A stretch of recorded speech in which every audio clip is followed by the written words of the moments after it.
Olá, pessoal. Estamos aqui no Entretanto para falar das coisas do Brasil e do mundo à luz do direito, para falar de ciência política à luz do direito.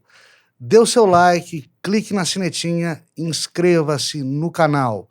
A gente precisa de vocês.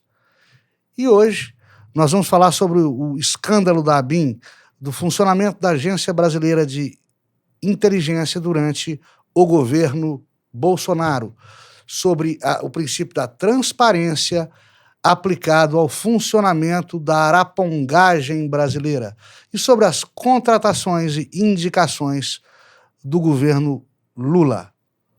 Tudo isso e muito mais eu estou esperando por vocês no Entretanto. Eu não me ajoelho do politicamente correto, não, porra. O juiz não tem que entrar em pilha de mídia, que atuar fazendo justiça.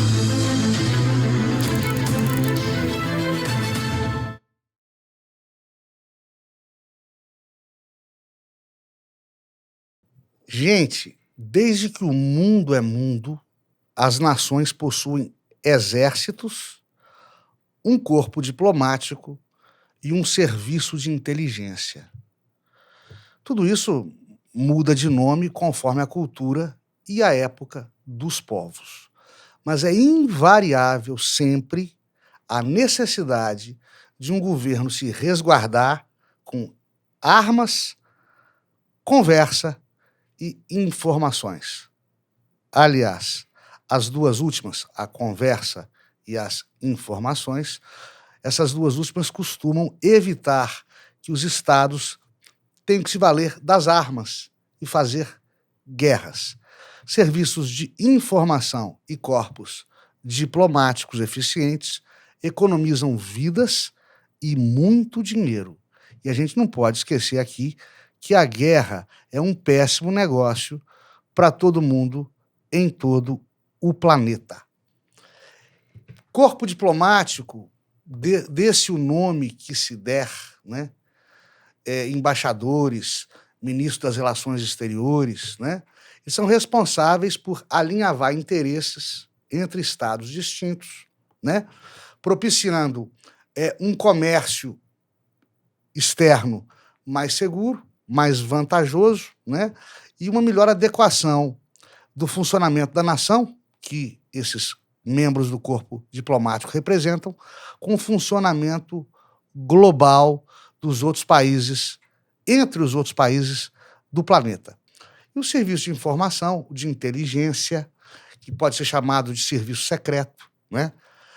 Espionagem, corpo de espiões de um determinado país, é necessário para todo o governo do mundo para gerenciar informações, dados, coisa que vale ouro na hora de disputar espaço no teatro global, né, de eterna beligerância política entre os interesses econômicos dos povos. Portanto, serviço de inteligência e corpo diplomático, principalmente serviço de inteligência, economiza dinheiro e economiza vida. Todo país precisa do setor de inteligência, do serviço secreto, espiões, para gerir a sua segurança interna e externa em escala global. No caso do serviço de inteligência, eles lidam com informações estratégicas, não necessariamente públicas, acessíveis ao público que seja, né? Às vezes são informações privadas, porém estratégicas, ou seja, interessam ao Estado, né? Porque compõem um mosaico de dados que pode ser do interesse da nação preservar secreto. Aliás, se o serviço de inteligência só coletassem aquilo que todo mundo sabe e que está acessível a todos, os serviços de inteligência iam perder a razão de ser. E não haveria vantagem alguma em manter espiões e agentes secretos na folha de pagamento dos governos. Não é mesmo, pessoal? A ABIN não foge à regra. Lida com informações estratégicas que coleta e guarda sem divulgar. A divulgação aqui deve ser entendida como dá acesso da informação ao público em geral. Ou seja, o errado na divulgação é pegar essa informação e divulgá-la para todo mundo. Não é divulgação errada, né, que o serviço informe a sua chefia dessas informações coletadas. Que essa chefia tenha ciência imediata ou remota dos dados coletados pelos espiões ou arapongas, como são chamados de maneira carinhosa e até mesmo esculachada aqui no Brasil, aos agentes secretos da ABIN.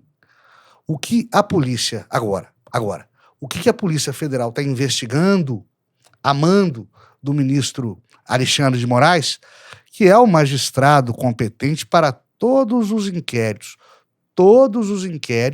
que envolvam Jair Bolsonaro, ou quase todos, né?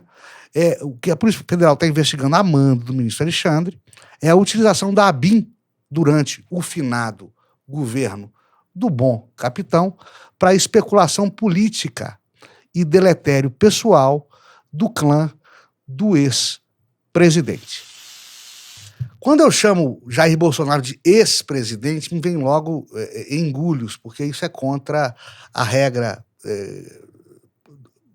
do vernáculo, da língua portuguesa, né? Todo presidente que termina a sua gestão não é ex-presidente, não se perde cargo público, porque se deixou de exercê-lo. Assim como não existe ex-juiz porque se aposentou. É da boa gramática se referir ao ex-presidente Bolsonaro, ou ao ex-presidente Temer, ou ao ex-presidente Sarney como presidente da República, né? Só que está consagrado pelo uso chamar de ex-presidente. É o que não é mais. Nós só temos 2 ex-presidentes vivos. O ex-presidente Collor, que renunciou, e a ex-presidente Dilma, porque foi empichada, foi impedida. Fora isso, nós temos presidentes que não estão mais em exercício, vivos ou mortos. Jânio renunciou na década de 1960, João Goulart foi deposto, mas não perdeu o cargo, porque não foi legítima a deposição dele à luz do bom direito, né? A gente, infelizmente, é obrigado a ser vencido, porém não convencido pelo bom uso da língua, né, a chamar de ex-presidente, porque não está mais no cargo, mas isso ofende a regra do vernáculo.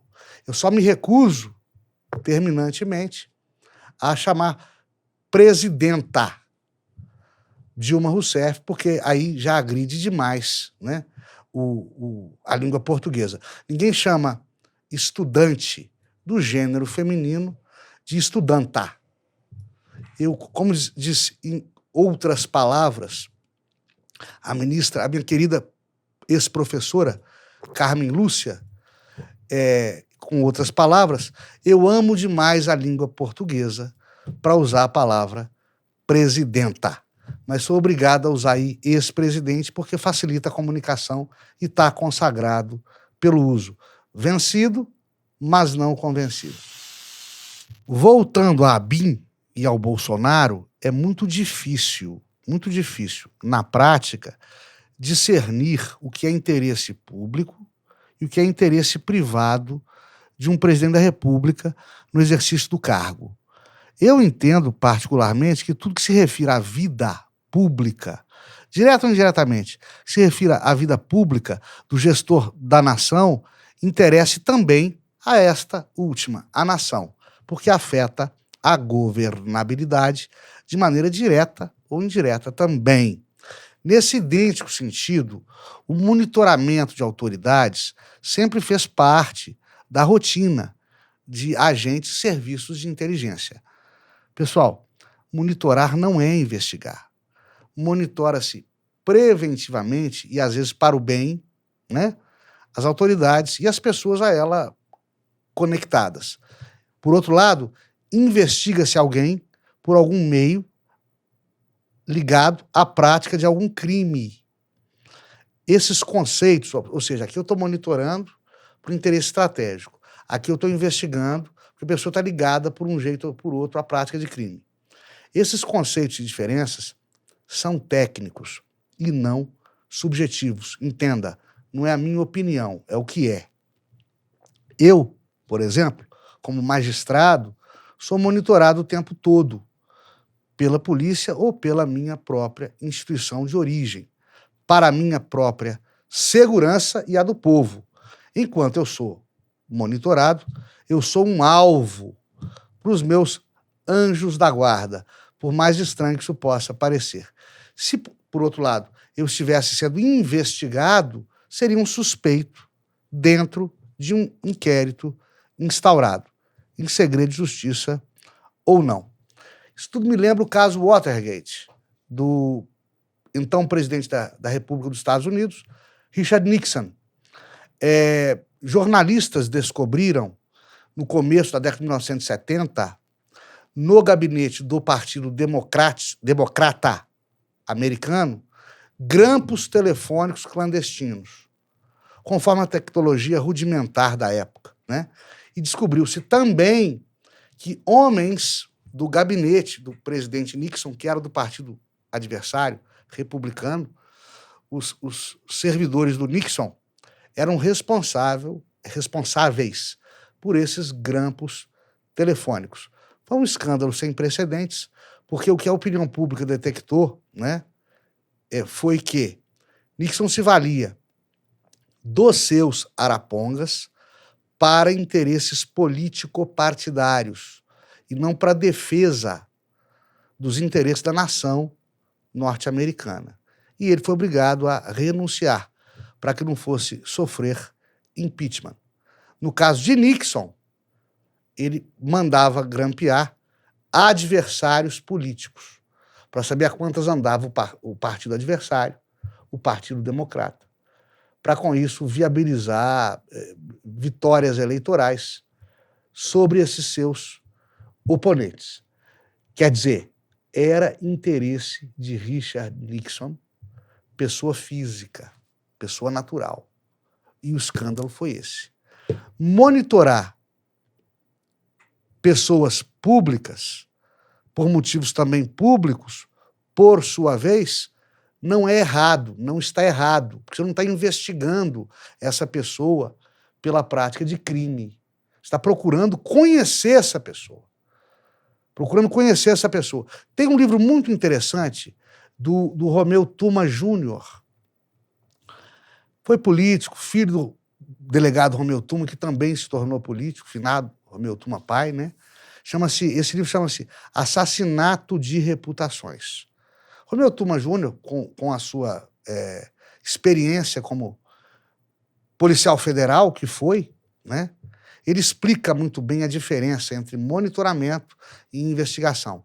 Você só precisa de instauração formal, de determinação de autoridades judiciárias, de monitoramento do Ministério Público e de transparência para instaurar inquérito. Para monitoramento, não. Você investigado por um crime dentro de um inquérito, você é um suspeito.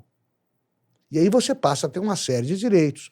Esse inquérito tem que ter tido uma justa causa para ter sido instaurado, tem que ser dada alguma publicidade a ele, ainda que rudimentar, tem que haver um direito de defesa resguardado, que é inquérito, ainda não é ação penal. Tudo bem, mas o monitoramento, a mera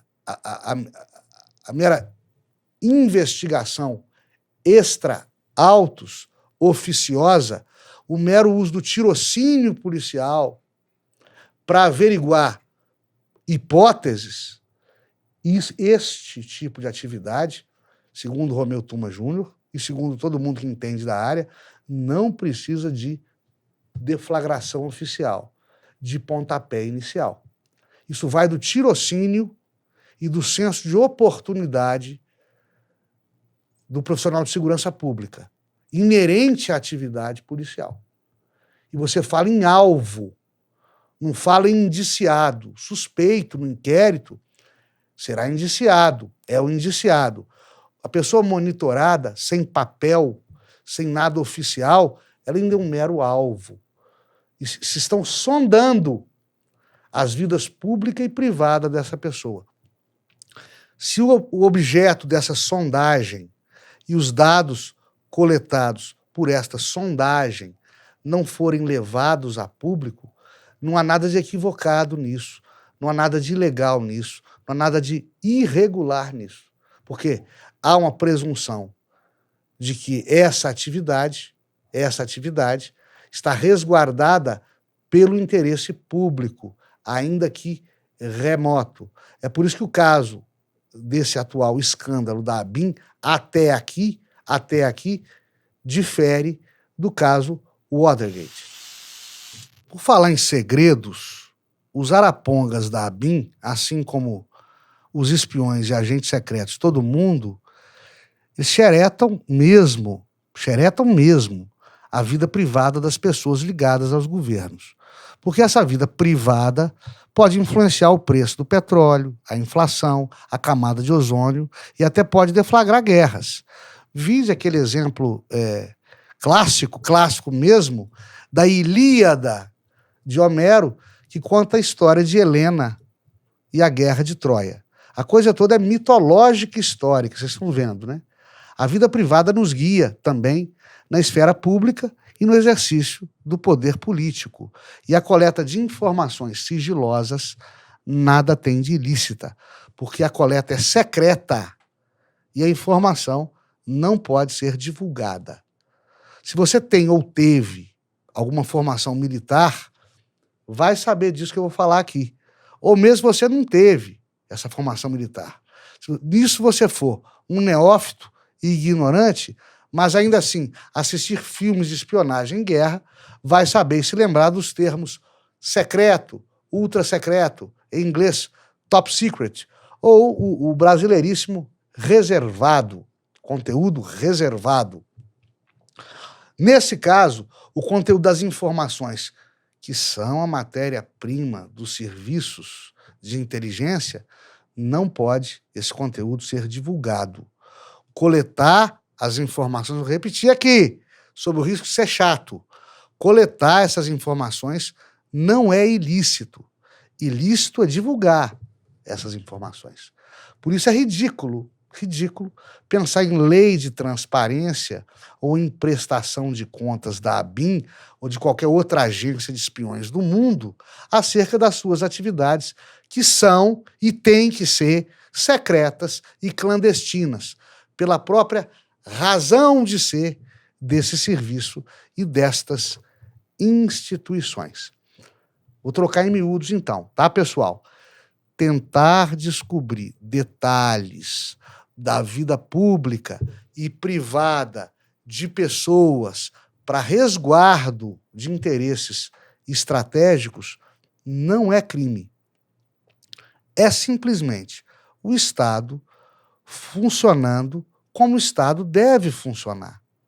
Coletar informações é da própria natureza, gente. É da própria natureza do serviço de inteligências.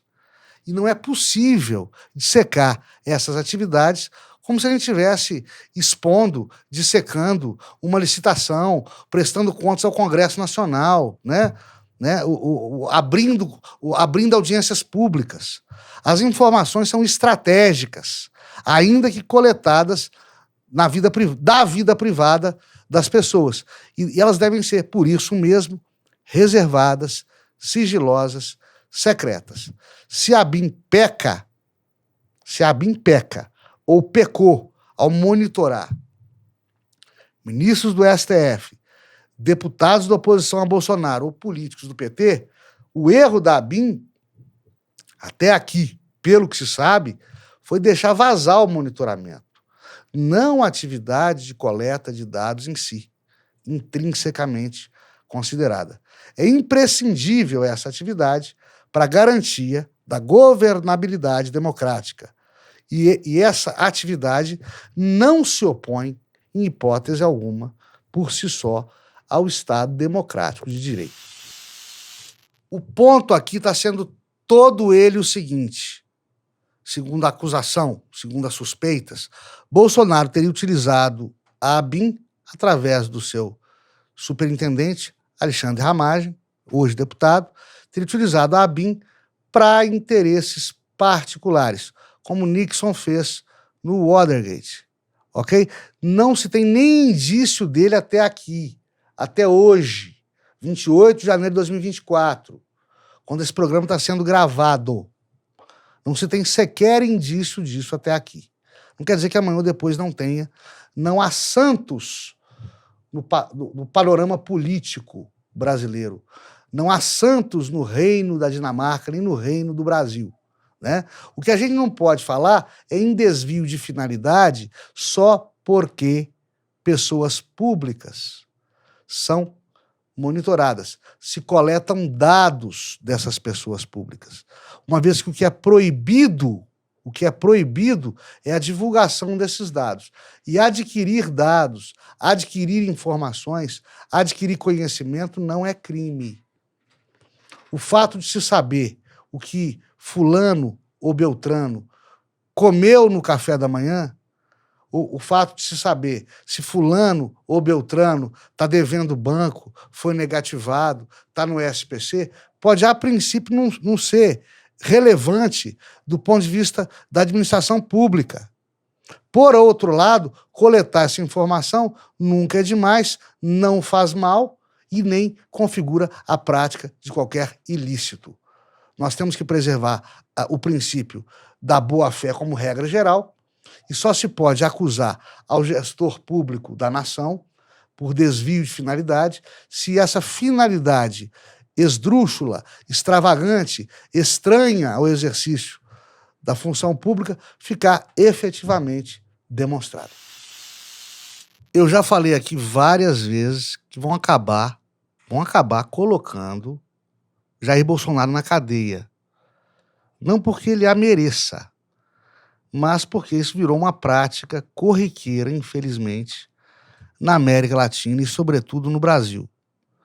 Meter na cadeia ex-presidente, resolvendo na base do direito penal o que não se resolveu com política, com o funcionamento normal das instituições, com as eleições ou com a Constituição. Na Venezuela, agora, a principal opositora de Maduro foi declarada inelegível e os adversários que depuseram Evo Morales na Bolívia estão sendo presos pouco a pouco. É aterrador, mas politicamente não há mais diferença entre Brasil, Bolívia ou Venezuela. Assustador. A gente chegou a isso. A que ponto nós chegamos? Há duas linhas de pensamento possíveis aqui. E todas essas duas linhas de pensamento têm resultados catastróficos, tétricos.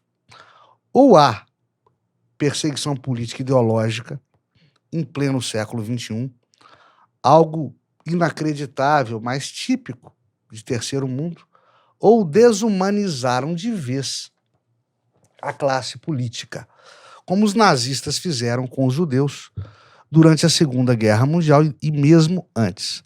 Se for político, é obrigado a tudo. Tem que ser perfeito. Qualquer erro, impeachment, inelegibilidade, processo, cadeia. As pessoas esqueceram que todos nós somos seres políticos, na acepção filosófica do termo política, no sentido filosófico do termo político. O ser humano é um animal político, na medida que ele influencia, interfere e protagoniza a gestão do seu meio social, do estado em que ele vive.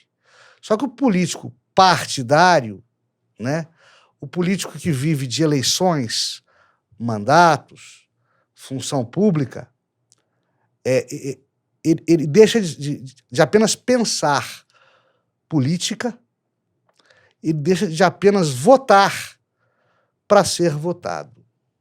É aí que começa o problema dessa importante classe de gestores da nação. Porque o político desumanizado é visto como um Judas em sábado de aleluia. Ele tem que ser perfeito. E se não for perfeito, pedra nele. Execra-se o homem público político o homem público votado por qualquer defeito, por qualquer equívoco, é jogado na vala comum do banco dos réus, da moralidade, do julgamento público, político, social, e não necessariamente julgamento político. Qualquer mazela do político não é perdoada porque ele é desumanizado. E as pessoas não entendem que o político vem do povo. Os defeitos do povo são também defeitos da classe política. O político não se santifica porque é eleito. Ele traz do povo o que o povo tem de bom, ele traz do povo o que o povo tem de mal, tem de ruim. Ele não se santifica. Ele não é imolado num altar sacrificial, sem pecados, porque ele se tornou político. O que não pode ser é o seguinte: o que não pode ser é você perdoar tudo no povo que elege o político, tratar o povo que elege o político como uma vítima da sociedade, que deve ser paparicada, que deve ser acolhida, que deve ter suas garantias e direitos absolutamente preservados, né?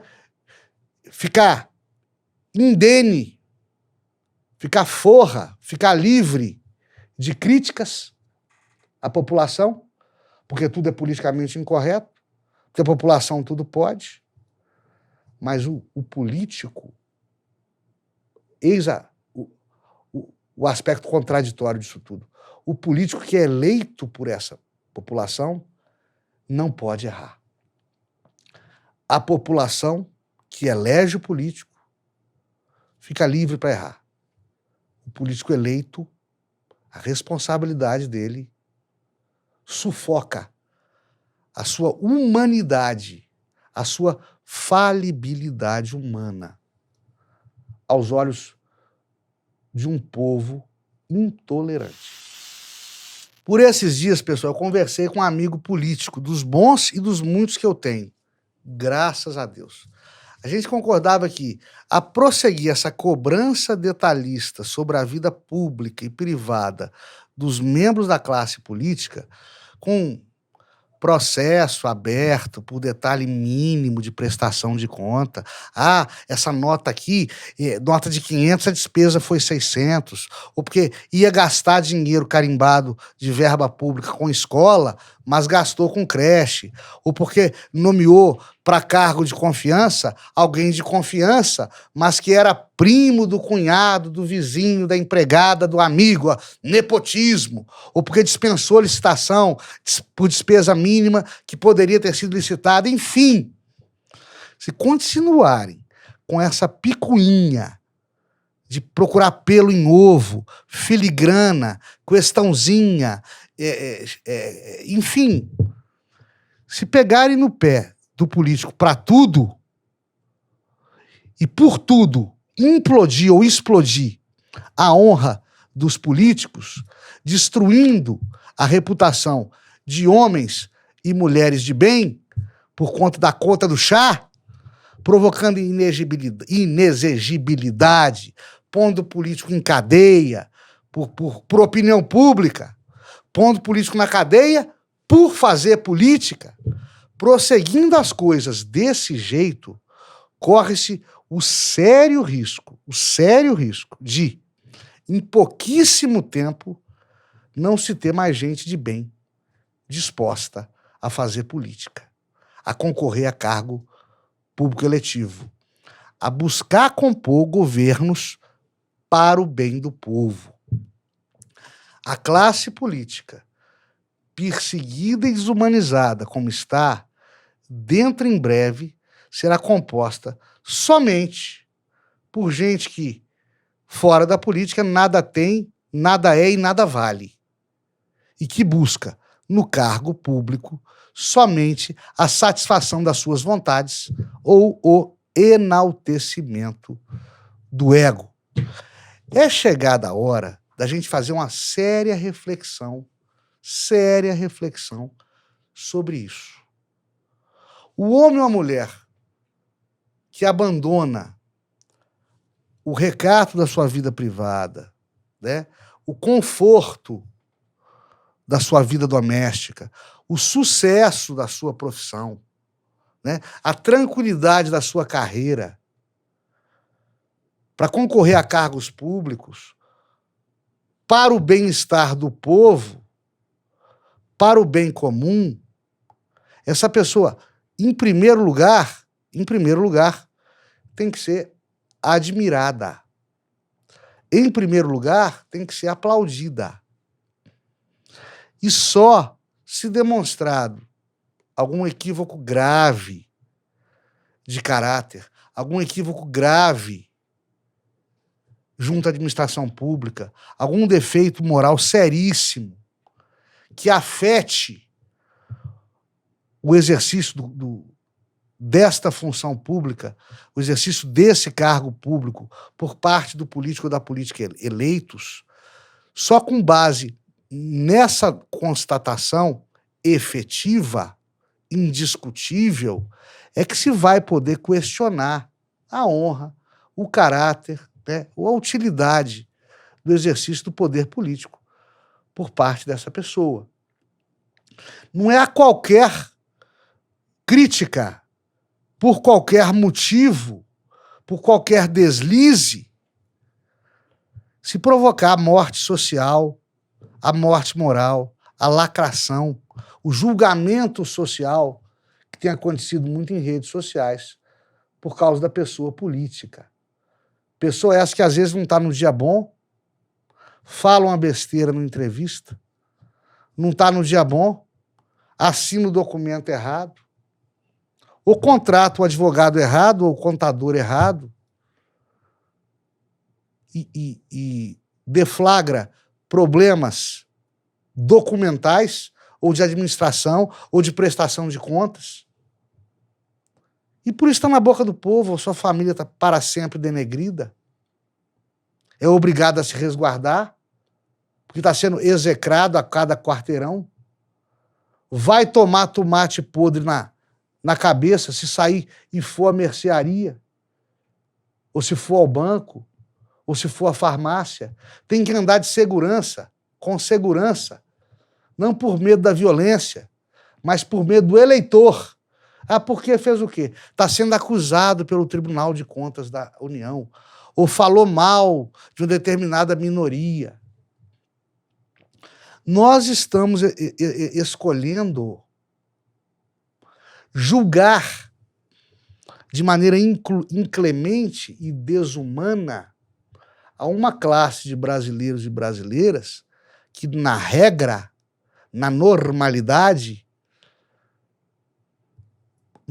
durante o funcionamento normal de uma nação, é de ser desempenhada essa importante missão, esse importante sacerdócio, é de ser desempenhado pelos melhores daquele país, daquele povo. O político é para estar entre os melhores do povo, porque os representa. Mas quando não é melhor, nem por isso é o pior dos seres. E nem por isso deve ser condenado midiaticamente de maneira inclemente.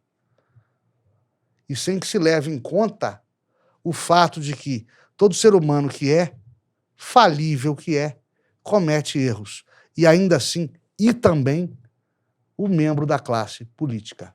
É chegada a hora de uma reflexão séria sobre os limites da crítica e sobre a racionalização das cobranças em torno das personalidades que abandonam a tranquilidade de suas carreiras, o conforto de suas vidas privadas para, de maneira abnegada, praticar o bem comum.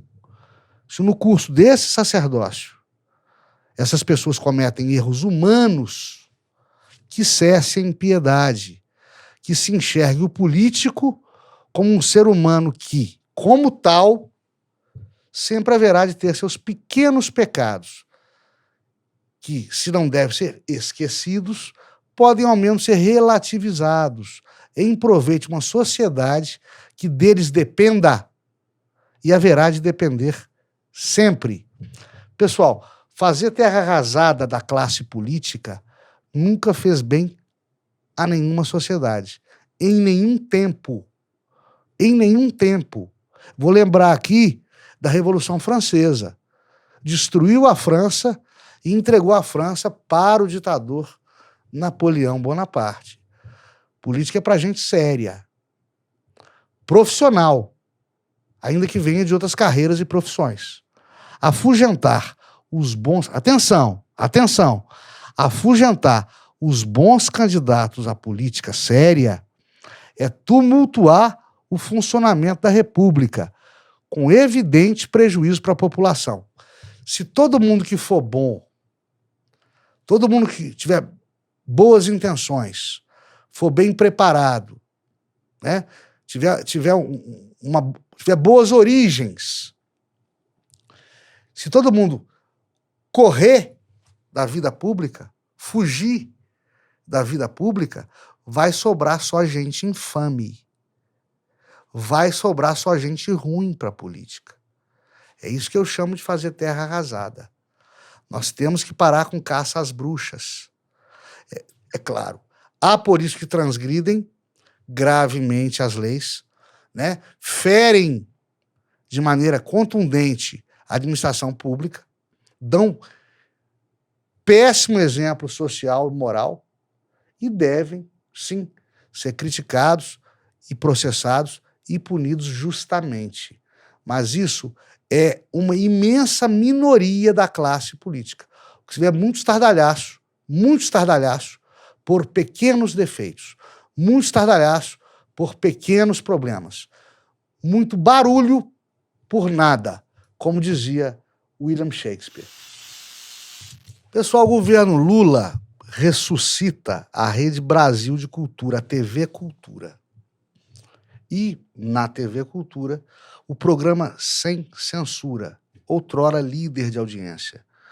Mas o Lula está fazendo isso com gastos de milhões e a contratação da apresentadora e atriz Cissa Guimarães, sem licitação, para ser a âncora do programa.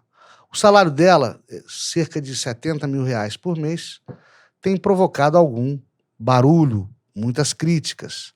Dizem que é mais uma trama do Lula para beneficiar compadres da política. A TV aberta no Brasil está moribunda, está morrendo, mas ela ainda alcança muita gente. A TV Cultura nunca alcançou, infelizmente, em que pese sempre ter tido uma grade de programação das mais substanciais da televisão brasileira, com ênfase em educação e entretenimento de qualidade, além de uma agenda cultural muito sólida.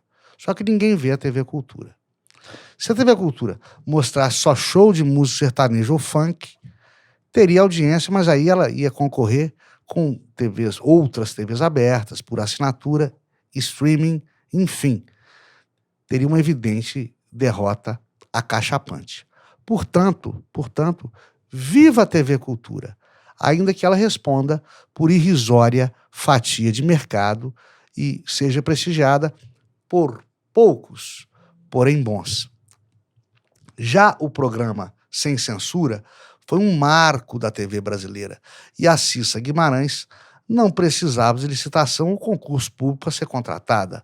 O contrato é temporário e a dispensa de licitação para casos de, atenção, notoriedade e especificidade do contratado, o que é o caso da Cissa Guimarães, porque só há uma Cissa Guimarães.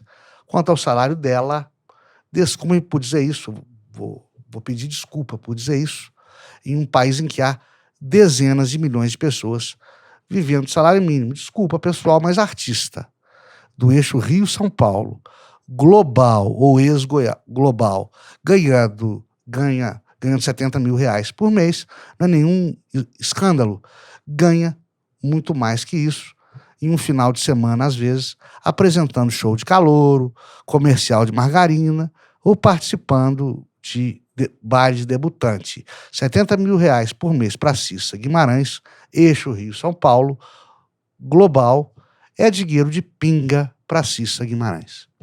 Quanto aos critérios do Lula para contratar uma determinada agência para tocar o programa Sem Censura ou para contratar a Cissa Guimarães sem licitação, vocês me conhecem, eu sou coerente, né?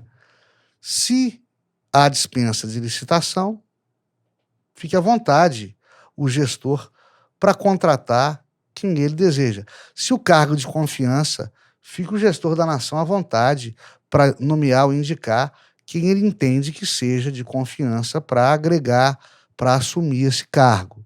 E é claro que Lula da Silva não iria inovar neste exato momento de sua trajetória de governante, neste ocaso, nesse final de sua vida pública, acredito eu, porque acredito que ele não se reeleja, não tem idade para isso, não há clima político para isso, né? O Lula da Silva não ia inovar, coisa que eu nunca vi em mais de 50 anos de vida muito bem vivida. Ele, como vitorioso, ele não ia nomear, ele não ia contratar sem licitação, né? Ele não ia dar emprego para adversários, opositores e inimigos ideológicos. Jamais faria isso. O defeito do Lula, o Lula nisso, aliás, é mais do mesmo, é como todos. O defeito dele, né, é agir como se fosse o diferente dos demais, como se fosse uma virgem vestal, um político acima de qualquer suspeita, um político que nunca cometeu nenhuma prática criticável, como seus adversários sempre praticaram, quando Lula, como eu já disse, como vocês veem e sempre viram, é mais do mesmo. Ele comete as mesmas práticas de tantos outros políticos que ele tanto critica. Mas ele nomear quem é de sua confiança, quando a lei permite, ele contratar sem licitação pessoas que são seus correligionários políticos, seus simpatizantes, seus amigos seus, quando a lei permite que se contrate sem licitação, desde que ele o faça para atender uma demanda pública, uma necessidade pública que seja de cultura, desde que ele só o faça quando a lei assim o permita, isto em si não envolve qualquer transgressão político-administrativa ou jurídica, não comete crime quando faz isso. E nem eu entendo como superfaturado o salário da apresentadora, da âncora, da atriz Cissa Guimarães. É mais ou menos por aí, né? O presidente da República, já disse alguém, e eu guardei isso para nunca mais me esquecer, porque é verdadeiro, o presidente da República é um monarca, é um rei por prazo fixo. O regime presidencialista ele é assim, é uma monarquia a prazo fixo. O presidente tudo pode, como um rei, no curso de sua gestão, e desde que legitimamente eleito. O rei tudo pode, o presidente tudo pode. Só tem uma exceção, o único monarca que não conseguiu reinar no trono do Brasil foi o monarca, o rei Jair Bolsonaro. Não deixaram que ele reinasse. Para terminar, uma frase do ensaísta, filósofo, escritor francês François La Rochefoucauld. François La Rochefoucauld disse o seguinte: o mal que fazemos não atrai contra nós tanta perseguição e tanto ódio como as nossas boas qualidades. Fiquem todos com Deus e até a próxima. Dê o seu like, clique na sinetinha e inscreva-se no canal.